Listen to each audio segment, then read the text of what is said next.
राज्यात मराठा आरक्षणाचा मुद्दा गेल्या काही महिन्यांपासून चांगलाच तापलाय। मराठा समाजाला ओबीसी प्रवर्गातून आरक्षण देण्याची मागणी मराठा आंदोलक मनोज जरांगे पाटलांनी केली आहे। मनोज जरांगे हे ओबीसीतून आरक्षण घेण्याच्या मागणीवर ठाम आहेत। जे आरक्षण सरकारनं दिलंय ते मुळीच मान्य नाही, उलट त्यांनी सगळे सोयऱ्यांची अंमलबजावणी करावी अशी मागणी होतीये आणि त्यावर अद्याप तोडगा निघालेला नाही। दुसरीकडे मात्र या मागणीला ओबीसी नेत्यांकडून कडाडून विरोध केला जातोय। तर मनोज जरांगे पाटील हे सातत्यानं या संदर्भात गृहमंत्री देवेंद्र फडणवीस यांना देखील लक्ष्य करतायत। जरांगेंची आता शांतता रॅली सुरू आहे। यात देखील फडणवीस यांना जरांगेंनी सातत्यानं टार्गेट केलं। अनेकदा जरांगे पाटील यांनी गृहमंत्री देवेंद्र फडणवीस यांना थेट इशाराही दिला होता। देवेंद्र फडणवीस यांनी आपल्या विरोधात कट कारस्थान रचल्याचा आरोप मनोज जरांगेंनी केलेला। दरेकरांचं फडणवीसांचं अभियान षडयंत्र सापळा मराठ्यांचे समाज एकत्र झालाय, त्यात फूट दाखवायची एवढी धडपड आहे त्यांची एकच मरमर चालली की मराठ्यात फूट दाखवायची,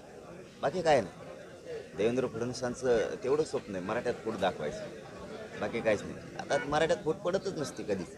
आता हे कुठला काळ असू द्या, काळ कोणचाही असू द्या, प्रत्येकाकडे 4-2 सूर्य असतातच, त्यामुळे त्याचं काय मनावर घेत नाहीत आम्ही। पण फूट पडणार नाही आणि फडणवीसांचं स्वप्न कधीच साकार नाही होणार, कधीच। मी आहे तोपर्यंत मराठ्यात फूट दिसणार नाही, मराठ्यांना आरक्षण सुद्धा ओबीसी मिळणार असणार।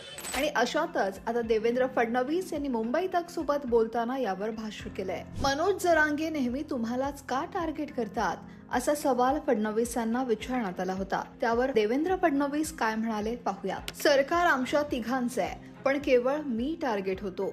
मी मराठा समाजाला आरक्षण दिलं, मी ते हायकोर्टात टिकवलं, मी जोपर्यंत होतो तोपर्यंत सुप्रीम कोर्टात ते टिकलं। उद्धव ठाकरे आले, त्यानंतर ते आरक्षण गेलं। ते गेल्यावर ठाकरेंनी आरक्षण देण्यासाठी काहीही प्रयत्न केला नाही। शरद पवार 4 वेळा मुख्यमंत्री झाले, त्यांनी कधीही आरक्षण दिलं नाही। 1982 साली स्वर्गीय अण्णासाहेब पाटलांनी काँग्रेसच्या तत्कालीन मुख्यमंत्र्यांना जाऊन सांगितलं, मराठा समाजाला आरक्षण मिळालं नाही तर मी आत्महत्या करेन। आरक्षण मिळालं नाही, त्यांनी स्वतःला गोळी घालून